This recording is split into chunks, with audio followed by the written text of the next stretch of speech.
més, ja no sé res més. Tampoc aprofitis el micro. Vaja, escolta, vinga, explica. Hi ha temps que és diferent a la nostra, almenys a la vida.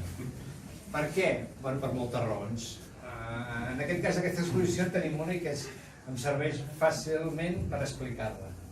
Primer perquè s'atreveixen a pintar coses absolutament impensables. Imagineu-vos a voler pintar sentiments, sensacions, estats d'ànims.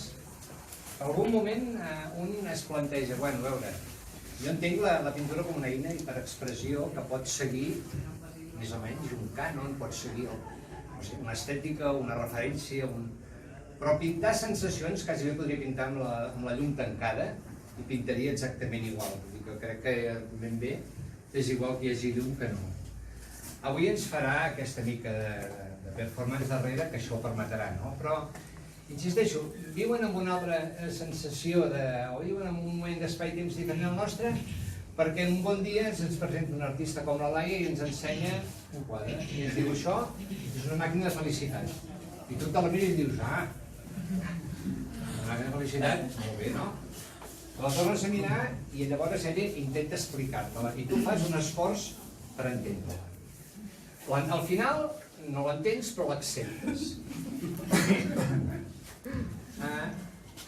L'acceptes i entens una harmonia, un equilibri, una expressió, una textura, un gruix, una gamma, un color, etc. Podríem anar a una llista d'adjectius llargues, no?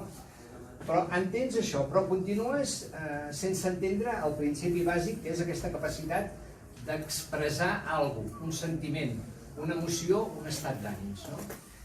Quan arribes a entendre alguna cosa que està fent i dius, ostres, això que ja ho feia l'any passat, m'està agradant, ho estic entenent, estic entrant, m'estic integrant en aquesta obra, m'agrada.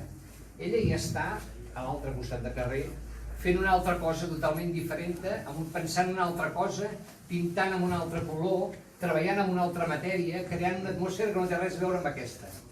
És a dir, que quan tu arribes, almenys jo, ara explico una sensació particular, quan jo arribo al seu nivell, ell ja està per un altre nivell que jo no sé ni quin és, no? Per això insisteixo, aquesta divertida comparació de dir, crec que viuen en un altre nivell de vida, no sé, no ho sé, no cal que la viguis, però si ells veuen, entenen la seva realitat d'una manera molt diferent a la nostra. Ells estan veient sensacions o veuen temes on tu no veus res. Ells estan coses que amb ells els inspiren un moment que tu, evidentment, per això no ets artista. Però aquesta gent té aquesta sensibilitat que està per sobre de la resta i per això els hi permet fer, experimentar i presentar-nos aquestes coses. Això els fa diferents, els fa únics, els fa originals i els fa irrebatibles. Tenen això de l'ànima lliure.